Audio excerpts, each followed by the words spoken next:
Hi നമസ്കാരം. ഞാൻ Akhil Mohan, Sopanam builders എന്നൊരു സ്ഥാപനം പത്തനംതിട്ട നടത്തുന്നു. വന്നിട്ടുള്ളത് ഒരു വീട് നിർമ്മിക്കുമ്പം നമ്മൾ ശ്രദ്ധിക്കേണ്ട, അല്ലെങ്കിൽ പ്ലാൻ വരയ്ക്കുമ്പോൾ നമ്മൾ ശ്രദ്ധിക്കേണ്ട കുറച്ച് കാര്യങ്ങൾ പറയുന്നതിന് വേണ്ടിയിട്ടാണ്. അപ്പോൾ ഇത് എല്ലാവർക്കും ഉപകാരപ്പെടുമെന്ന് വിചാരിക്കുന്നു. ഒരു ദിവസം എനിക്ക് മിനിമം ഒരു 4-5 കോള് വരാറുണ്ട്. നമ്മൾ വീട് പ്ലാൻ ചെയ്യാൻ പോവുകയാണ്, നമ്മൾ എന്തൊക്കെയാണ് ശ്രദ്ധിക്കേണ്ടത്, അതിന് എത്ര കോസ്റ്റ് വരും, ഇതാണ് മെയിനായിട്ട് എല്ലാവരും ചോദിക്കുന്നത്.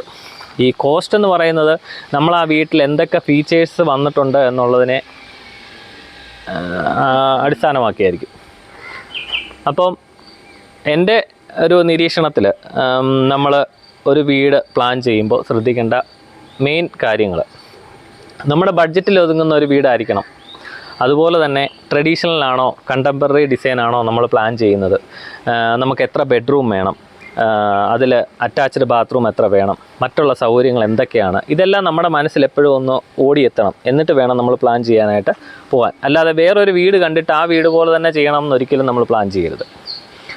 നമ്മുടെ ഇഷ്ടങ്ങളനുസരിച്ച് നമ്മുടെ റിക്വയർമെൻറ്റ്സ് നമ്മുടെ പ്ലാൻ വരയ്ക്കുന്ന ആളിനെ ധരിപ്പിച്ചാൽ അവർക്കത് പെട്ടെന്ന് തന്നെ നമ്മളിലേക്ക് എത്തിക്കാൻ പറ്റും. അപ്പം ഇന്നത്തെ ഒരു ട്രെൻഡ് അനുസരിച്ച് നമ്മൾ ചെയ്യുമ്പോൾ ബെഡ്റൂമിലൊരു ബേ വിൻഡോ, ഈ ബേ വിൻഡോ കൊടുക്കുന്നുണ്ടുള്ള ഗുണം നമുക്ക് ഒരു റീഡിങ് ഏരിയ ആയിട്ട് ഉപയോഗിക്കാം. മാത്രമല്ല ബെഡ്റൂമിൽ സ്പേസ് കുറവാണെങ്കിൽ കുറച്ചുകൂടെ സ്പേസ് നമുക്ക് തോന്നിക്കും. അതുപോലെ തന്നെ വരുന്നൊരു ഘടകമാണ് നമ്മുടെ ഓപ്പൺ കിച്ചൺ. ഓപ്പൺ കിച്ചൺ വളരെ നല്ലതാണെന്നാണ് ഞാൻ പറയുന്നത്. കാര്യം ഇന്നത്തെ എല്ലാ വീട്ടിലും ഓപ്പൺ കിച്ചണിൻ്റെ കൂടെ തന്നെ വർക്ക് ഏരിയ സെപ്പറേറ്റ് ഉണ്ട്. അപ്പം ഈ ഓപ്പൺ കിച്ചൺ കൊണ്ടുള്ള ഗുണം, വീട്ടിലെല്ലാവർക്കും ഒന്നിച്ചിരുന്നു കൊണ്ട് കാര്യം പറഞ്ഞുകൊണ്ട് അമ്മയ്ക്കാണെങ്കിലും വൈഫിനാണെങ്കിലും പാചകം ചെയ്യുന്നതിന് സാധിക്കും. അതല്ലെങ്കിൽ കുട്ടികളുടെ കാര്യങ്ങൾ ശ്രദ്ധിക്കാൻ പറ്റും. രാവിലെ കുട്ടികൾക്ക് സ്കൂളിൽ പോകുമ്പോഴോ അല്ലെങ്കിൽ നമ്മൾ ജോലിക്ക് പോകുമ്പോഴോ ബ്രേക്ക്ഫാസ്റ്റ് കഴിക്കാനായിട്ട് അവിടെ ഒരു ബ്രേക്ക്ഫാസ്റ്റ് ടേബിൾ ഉണ്ടാവും ഈ ഓപ്പൺ കിച്ചണിൽ. അപ്പം അതുകൊണ്ട് നമ്മുടെ ഡൈനിങ് ടേബിൾ അഴുക്കാവത്തില്ല, അങ്ങനെയുള്ള ഗുണമുണ്ട്. അങ്ങനെ പല കാര്യങ്ങൾ.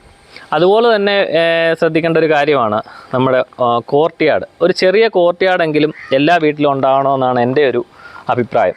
പണ്ട് നമ്മുടെ 4 കെട്ട് വീടുകളും അല്ലെങ്കിൽ 4 കെട്ട് വീടുകൾ 8 കെട്ട് വീടുകളൊക്കെ ചെയ്യുമ്പോൾ ഈ കോർട്ട്യാർഡിൻ്റെ വേറൊരു രൂപമായിരുന്നു അത്.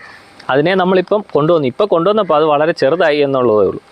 അപ്പോൾ ഈ കോർട്ട്യാർഡ് ഉണ്ടെങ്കിൽ നമുക്ക് വീട്ടിലെപ്പോഴും ഒരു നല്ല അറ്റ്മോസ്ഫിയർ കിട്ടും, ഒരു ആംബിയൻസ് കിട്ടും. അതുകൊണ്ട് നമ്മൾ ആ കാര്യങ്ങളെല്ലാം ശ്രദ്ധിക്കണം. അതുപോലെ തന്നെ വീടിന് പെയിൻറ്റിങ് ചെയ്യുമ്പോൾ എപ്പോഴും ന്യൂട്രൽ കളേഴ്സ് ആയിരിക്കണം സെലക്ട് ചെയ്യുന്നത്. അത് തീരുമാനിക്കേണ്ടത് വീടിൻ്റെ ഉടമസ്ഥർ അല്ലെങ്കിൽ വീട്ടിൽ താമസിക്കുന്നവരാണ് തീരുമാനിക്കേണ്ടത്. ഇതെല്ലാം നമ്മൾ ഒരു ആർക്കിടെക്റ്റിനെയോ അല്ലെങ്കിൽ ഒരു എൻജിനീയറെയോ ധരിപ്പിച്ച് കഴിഞ്ഞാൽ അവർ അതിനനുസരിച്ച് നമുക്കത് പ്ലാൻ ചെയ്തു തരും. അതുപോലെ തന്നെ ചെറിയ സ്പേസ് ആണെങ്കിലും നമ്മളത് പിന്നെ ലാൻഡ്സ്കേപ്പ് ചെയ്യണം.